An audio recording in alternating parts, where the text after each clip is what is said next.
understand you might need to leave us by 12. Participating and you have questions, please feel free to type in the chat box, and the panelists feel free to be responding to some of their questions. Because of our limited time, please be checking those chat messages for specific questions directed at you. Maybe to Raman, because you were focusing on working with government programs and projects, and I realized the South African government is so involved in community initiatives. I'm looking at the 204 licensed community radios and the 5 community televisions. We do not even have one licensed community initiative in Zimbabwe. Can you tell us what are the challenges, what are the hurdles that make it so difficult for governments to want to license and support community initiatives, and how does this affect the sustainability in the long run? Because for many community media in Zimbabwe, for example, they've been in existence for 20 years without acknowledgement by government within their community. So a lot of them are running on support from donors and so forth, and this is unsustainable. So what would be your advice and your experiences there, Baslo? Yeah, thank you very much.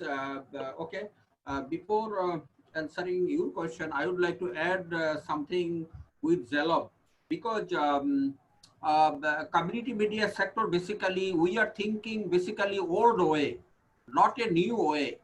Because you know, we are now 21st century, we are enjoying, but still we are follow the community media in 40 years, 20 years, 30 years ago business model.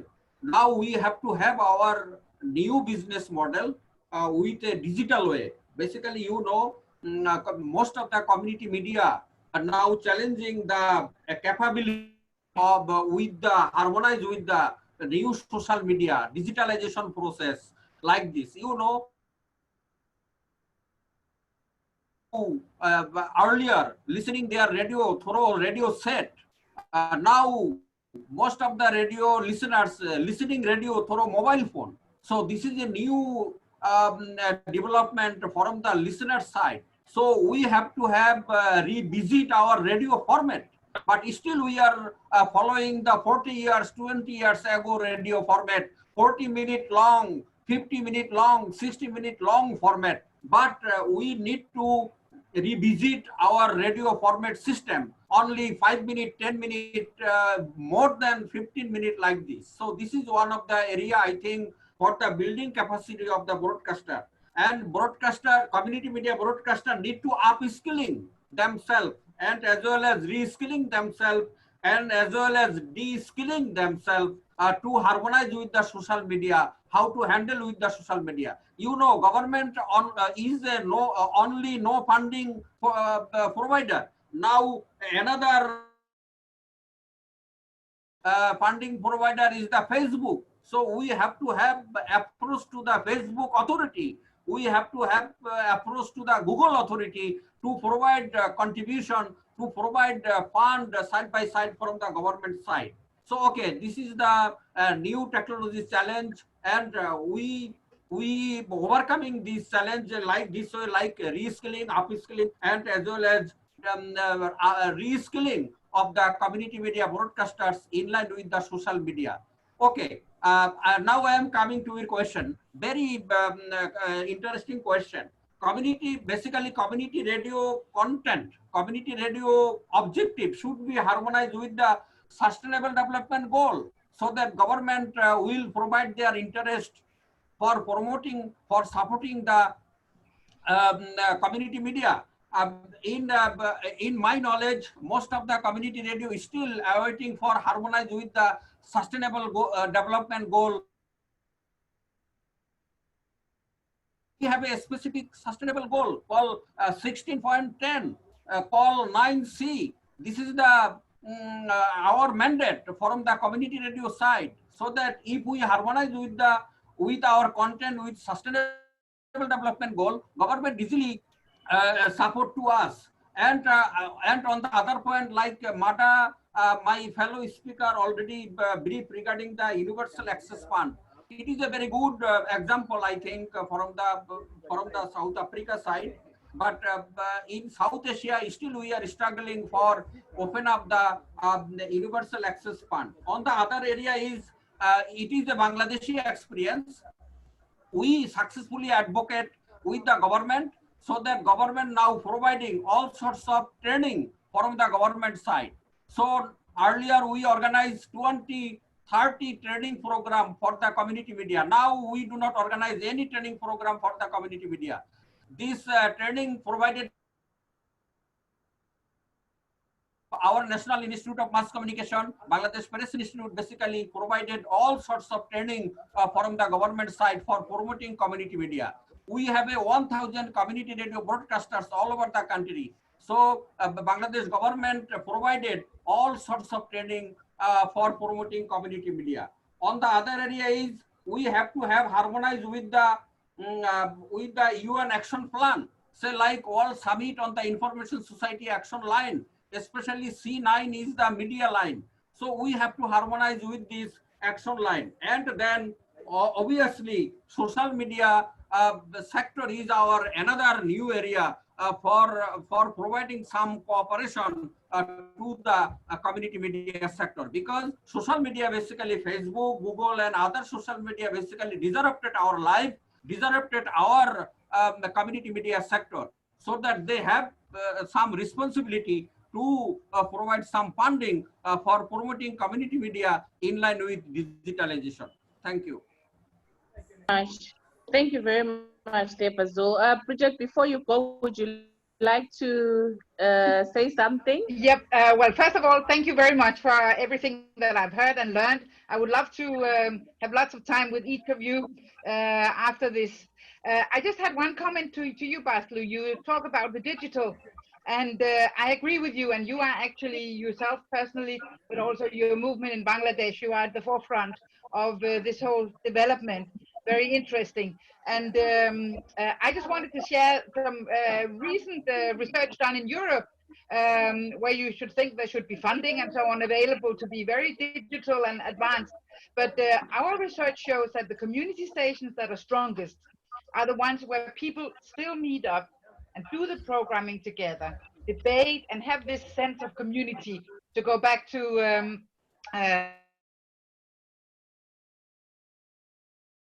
from Bush Radio, saying Ibrahim and his talk about the 90% being the community. I'm not saying that you shouldn't develop. I'm not saying that you should maintain all the old-fashioned ways, because there is a lot of opportunities. But I would love for them not to flush out the value of the old way of working together and that sense of community. Let those be my last words. Thank you so much, everyone. I have enjoyed being part of this. Bye-bye. Take care. Please do share your presentation if you have any with the chat, so that the audience can follow through. Thank you so much. Thank you very much. Bye-bye. Bye. At this point, I'd like to talk to Rukmin, find out about the technical issues with our community radio as the changes are coming in thanks to COVID-19. The community radios, as you say, need to also be transforming themselves to be able to meet the demands. What about the community themselves, the audiences? Do they have the technology, the skills, the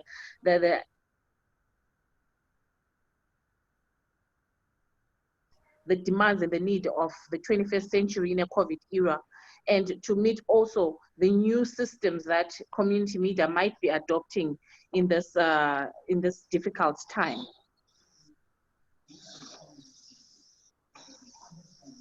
Please unmute your mic, Rukmin. Thank you. Yes, I think a certain amount of training is necessary, but I think the modern technology, though it's modern, are very user-friendly. And as you can see that, for example, there are people who use their mobile phones for news gathering and providing news reports and things like that. So I think the new technology does not mean that the communities from remote areas need to be disadvantaged.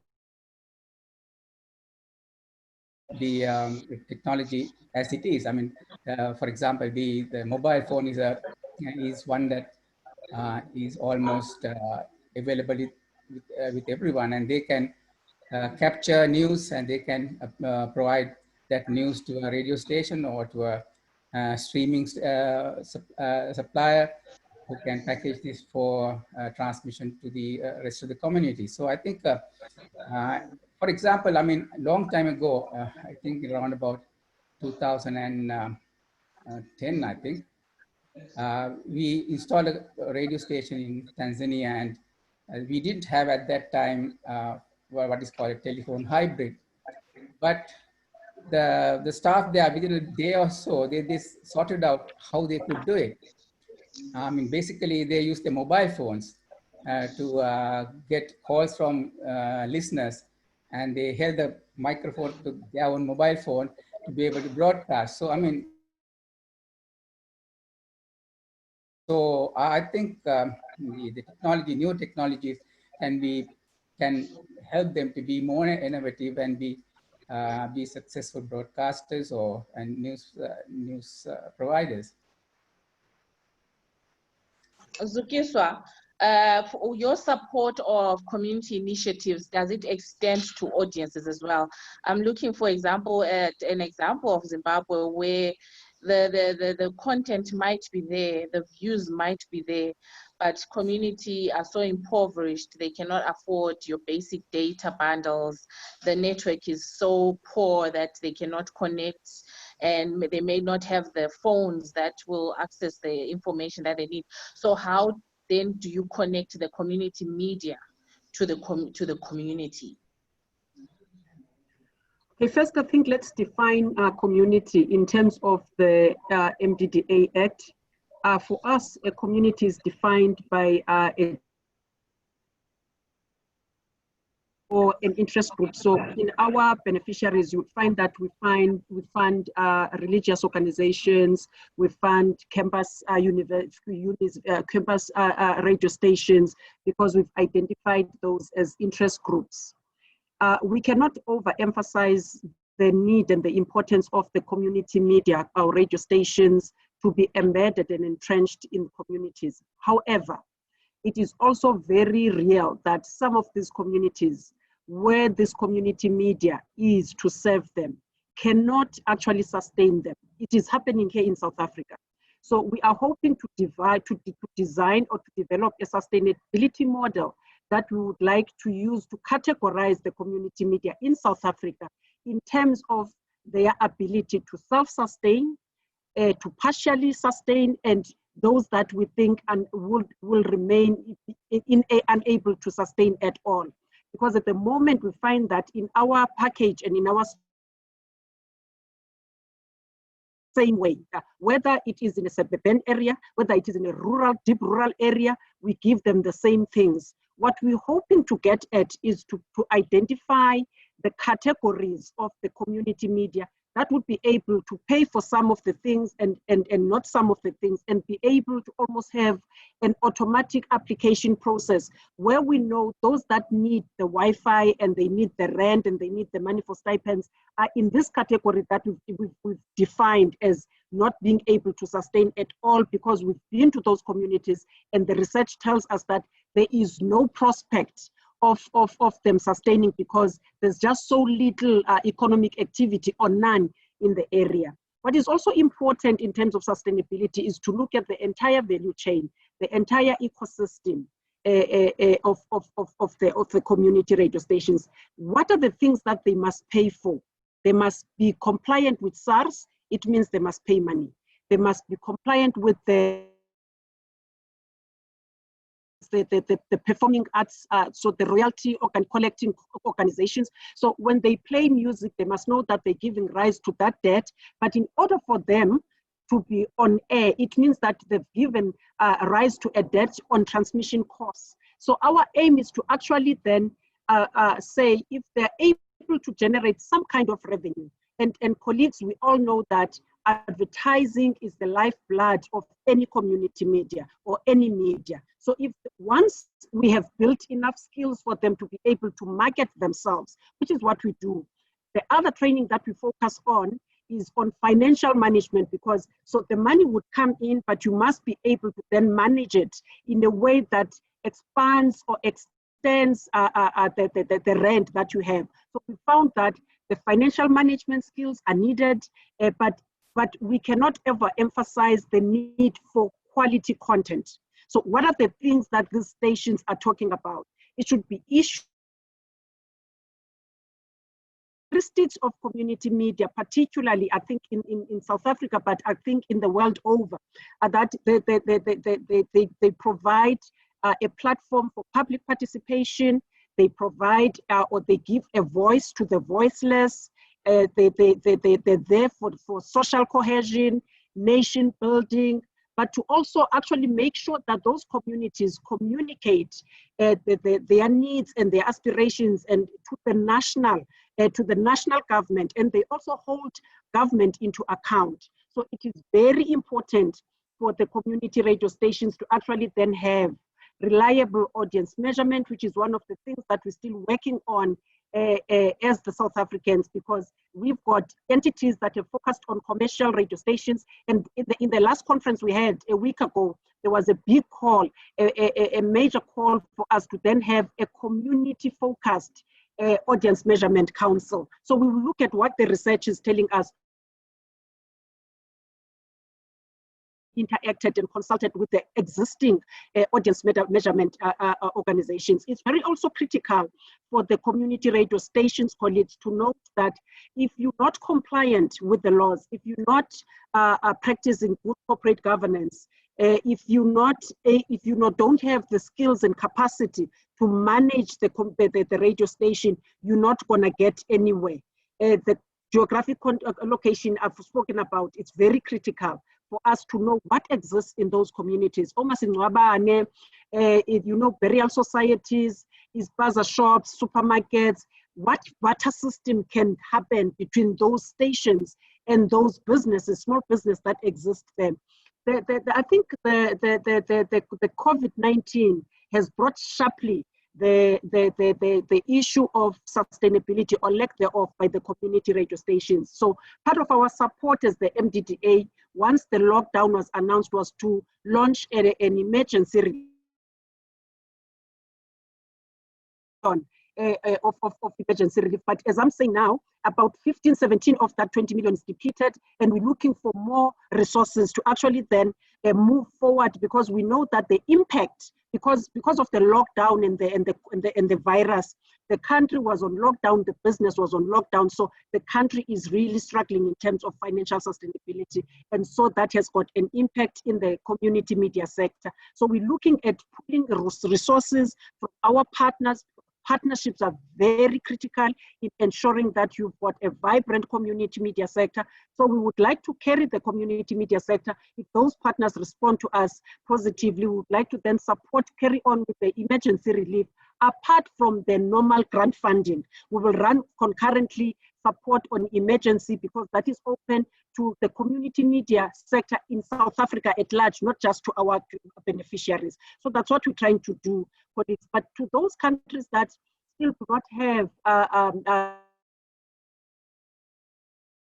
a community media which is free in South Africa, I think the will of government is very, very important. And the legislative framework is very important to creating a conducive environment for community media or media to thrive and for media transformation. I think that's what I would like to say, that it's very important for the civil society and for all the groups to come together with government and try and convince government of the need for those media freedoms and the need for structured and supported media, so that you don't leave and you don't in this era have marginalized groups, people that are marginalized or people that do not have access to community media or to media in the languages that they understand and they speak. Thank you.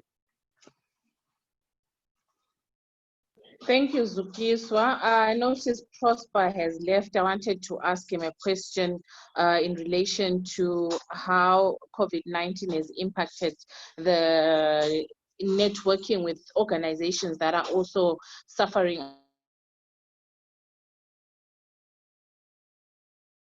Comments here from the chat aspects just to give a picture of what our audience and participants are thinking. There is something from Juki Gitetwa. He says, sure, I mean, collective marketing works. KCOMNet also has remarkable experiences and successes in the collective marketing of community radios in Kenya as one package. A wonderful example there from Kenya. And then Yusuf says, collective marketing is not very popular in Southern Africa. One area community media in this region can learn from